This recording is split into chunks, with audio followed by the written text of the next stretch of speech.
Okay, what's going on, guys? Welcome back to a brand new episode of Energized. Welcome back. We are back. You're back. And life's good. Life is good. As you know, we did take a few weeks off just because things have changed in the Energized family. Yeah, we have a new member of the Energized crew. Baby Theo was born on the 3rd of July. 8 pounds, 12 ounces. And he's doing great. So thank you, everyone, for your kind messages who did message us when we had him. He's absolutely fantastic. And yeah, happy out. Yeah. Delighted to have him. People are obviously going to want to know what's the best thing about being a dad. For me, it's just like when you just a little smile at you, that's absolutely brilliant. I don't know, words can't really describe, but like when you have his attention, then he like feeds off what you're doing. When he reacts to what you're doing, like it's just incredible. It's indescribable, really. Does he have like any mannerisms and you're like, oh, that's very me, or that's very Jade? Yeah, he sneezes a lot. Yeah. So do I. Oh man, that is definitely your kid, isn't it? Yeah. Very me. Very you. He does loads of farts as well, and like very me.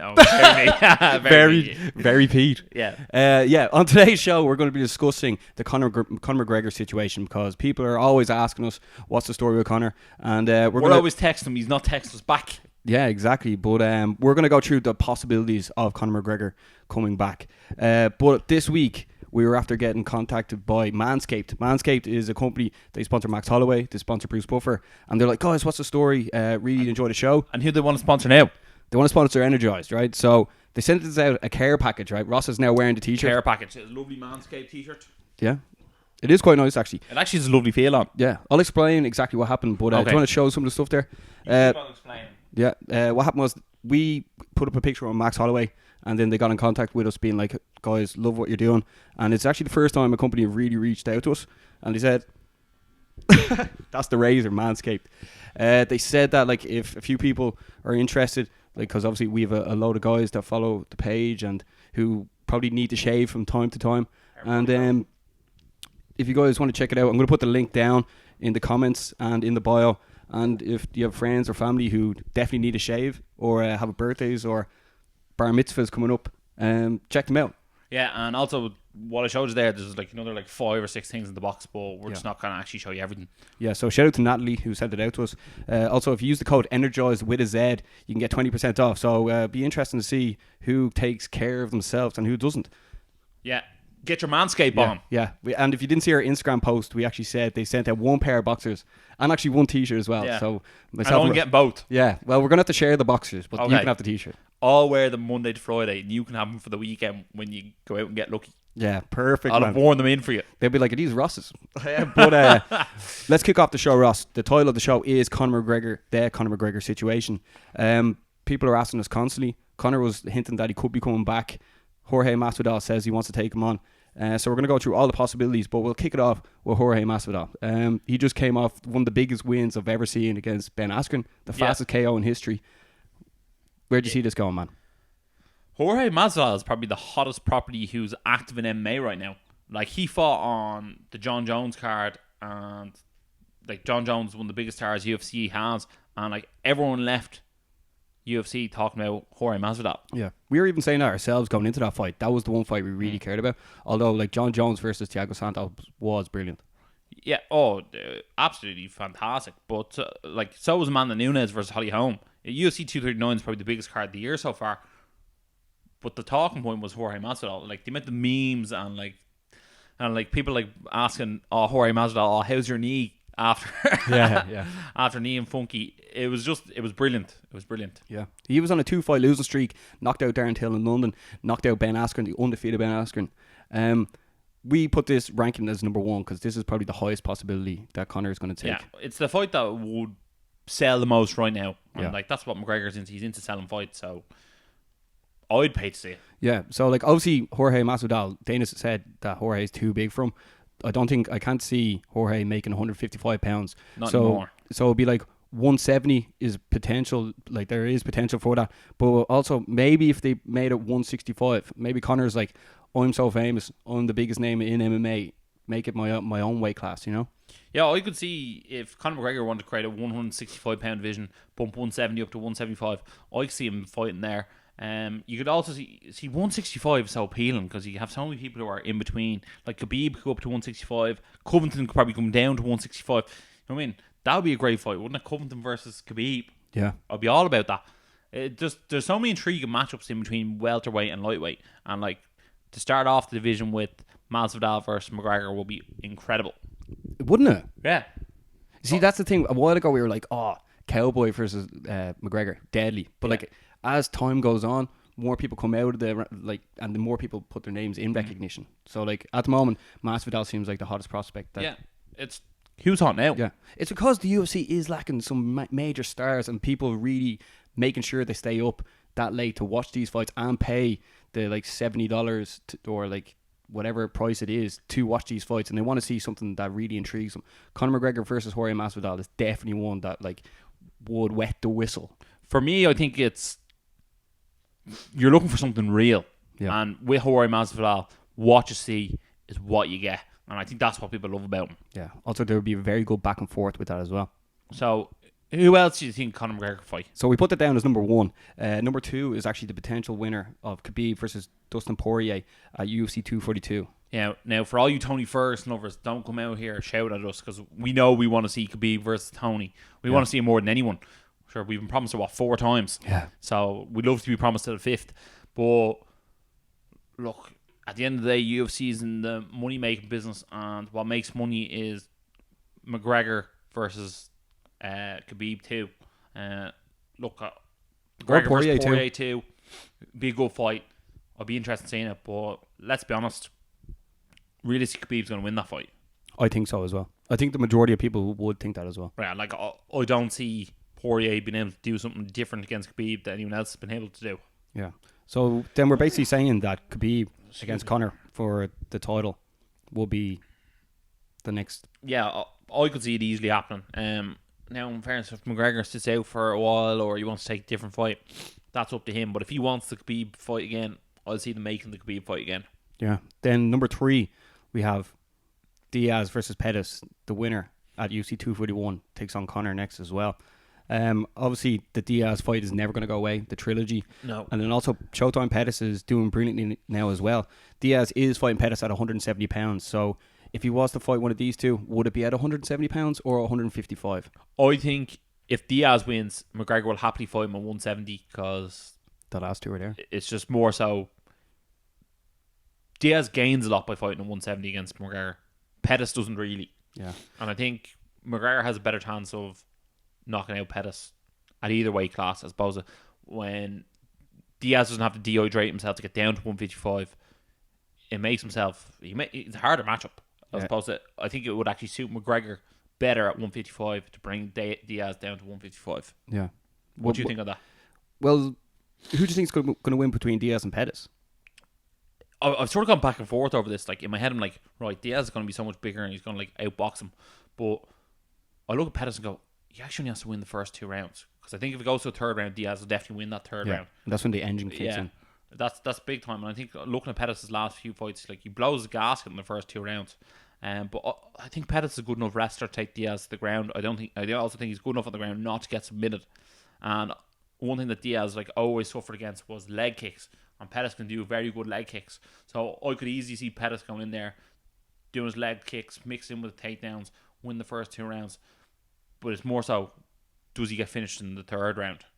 This is also on Saturday week, and you can bet your bottom dollar that the winner calls out Conor McGregor. 100%. Sure, you'd be foolish not to. Yeah, I think Pettis is going to win that as well. But that's why we have it at number 3. But the Diaz fight is never going to go away. We put down a few notable names that people might be interested in seeing as well. The Jose Aldo thing at 155 was a rumour circulating around it again. What do you make of this? What percent? We'll give percentages of what you think could happen. Oh, I think 5% chance this happen. Look, it'd be a great fight. I'd be very, very interested. But again, Conor McGregor knocked him out in 13 seconds. There's no way he can do better than that. So it doesn't actually bode in his favour to take that fight. Yeah. Then also we have Tony Ferguson down here. Also, that wouldn't be for a title, but it could be a title eliminator. See, Tony Ferguson's so susceptible to getting hit in the first round, and McGregor hits so hard that he actually might be able to knock him out in the first round. Because if you actually look at it when he fought Pettis, I feel like if McGregor hit him that hard, he put him away. What percentage are you giving that to for Ferguson. 10% for Ferguson. Ross also said a shout out to Uriah Faber, who just returned. They also went back and forth on The Ultimate Fighter. Yeah, well, look, if you're looking to make a super fight and one in McGregor's favour, I think the Faber fight, 2 big names, put them in there, but it's really is Uriah Faber willing to go up to 155 pounds to fight him. I'm sure he is. Faber probably is, but I don't think it would look good for McGregor's side to fight someone that small. I get you, yeah. So 2%. 2%. We got from 5 to 10 to 2. And then Max Holloway, he's the featherweight champion, just beat Frank Yeager. I'd give that one a solid 10%, just because Holloway's done so well ever since. Solid 10%. Solid 10%. That's, over 100. Yeah. Well, like, Holloway's done so well. I feel like he's fought so often for the UFC that he's actually like earned that like chance to get another fight that he wants. Yeah. Obviously he's sort of lined up to fight Volkanovski next, but like that's such like an unsexy fight for him, really, isn't it? Yeah. The question is, will Conor go down to 145 pounds? I think realistically not. So I'll give it that like probably not. He already sees himself as the featherweight king because he never lost that belt. So I'll give it like 20% out of 155 pounds. That's it, really. Yeah, but fair enough. I don't see that really happening either. But we have to give an honourable mention to Cowboy Cerrone against Gaethje. They're taking on each other in a few weeks' time at UFC Vancouver. The winner of this is obviously going to call Conor out as well. Everyone's going to call out Conor McGregor. Everyone. But look, that would be a great fight because I'd love to see McGregor on the feet against either of those two, especially Gaethje. I really think McGregor would actually put him away because his boxing so actually slick. Cowboy offers a bit more of a threat because his takedown submission game is so strong that he might actually take McGregor down and submit him. But again, Cowboy can be lulled into a fist fight if you goad him enough. So it'd be interesting to see. I actually give that one a 15% chance of happening. Yeah. Just because it'd be interesting to see, and it'd be a favourable fight for Conor. Yeah. So that's the ones we're after covering. So when you're around the water cooler and you're just thinking about what could potentially get Conor in to the octagon again, this is the list we've gotten, really. And let us know in the comments below. Yeah. And what do you think? Do you think he's going to come back this year? I sort of don't. I was talking to P.T. Carroll. He says he thinks he might this year, but unless something like Masvidal got him. He might fancy doing like the last fight card in December this year, just because he might fancy now a trip to Vegas for the New Year. Yeah.